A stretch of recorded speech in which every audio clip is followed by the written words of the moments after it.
அனைவருக்கும் வணக்கம். இது உங்கள் முத்துசெல்வம் வானிலை அறிக்கை. இன்றைய இரவு வானிலை அறிக்கையாக சரியாக இரவு 6 மணிக்கு இந்த ஆடியோ என்பது பதிவு செய்து கொண்டிருக்கிறேன். நாம் நேற்று அறிவித்தபடியும் பார்த்திங்கன்னா, இன்றைக்கி காலையில் அறிவித்திருந்தோம். ஏற்கனவே பார்த்திங்கன்னா, தமிழகத்தில் பெரும்பாலான மேற்கு தொடர்ச்சி மலை மாவட்டங்களில் இடியுடன் கூடிய மழைப்பொழிவு எதிர்பார்க்கலான்னு சொல்லியிருந்தோம். இந்த மழையின் காரணமாக சில இடங்களில் தண்ணீர் பாசனம், அதாவது கிணற்று மூலம் பாசனம் செய்யக்கூடிய அந்த தண்ணீர் பாசனம் தேவைப்படாது. நேரடியாக உங்களுக்கு மழை நீரே உங்களுக்கு கிடைக்கும் என்று சொல்லியிருந்தேன். அதே மாதிரி பார்த்திங்கன்னா, கன்னியாகுமரி, திருநெல்வேலி மாவட்டத்தில் பெரும்பாலான இடங்களில் நல்ல ஒரு இடியுடன் கூடிய கனமழை 3வது நாளாக பெய்து கொண்டு இருக்கிறது. நம்ம எதிர்பார்க்கப்பட்டபடியே பார்த்திங்கன்னா, நம்மளுக்கு 19, 20க்கு மேலே ஒட்டுமொத்தமாக மேற்கு தொடர்ச்சி மலை மாவட்டங்கள் எல்லா பகுதிகளிலும், தென் மாவட்டங்களிலும் பெரும்பாலான இடங்களில் பரவலான ஒரு மழை கிடைக்கும்.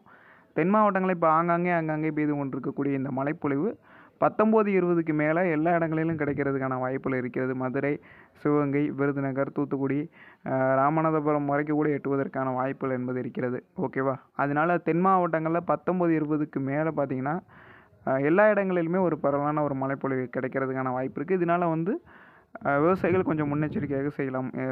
அறுவடை விவசாயிகள் கொஞ்சம் முன்னெச்சரிக்கையாக இருக்கும்படி கேட்டுக்கொள்கிறேன். மற்றபடி அடுத்தடுத்து வரக்கூடிய நாட்களில் அனைத்து மாவட்டத்திற்கான சிறப்பு வானிலை அறிக்கை வெளியிடப்படும். சப்ஸ்கிரைப் பண்ணால் பார்த்திங்கன்னா மறக்காமல் சப்ஸ்கிரைப் பண்ணிக்கோங்க. நன்றி, வணக்கம். தொடர்ந்து இணைந்திருங்கள்.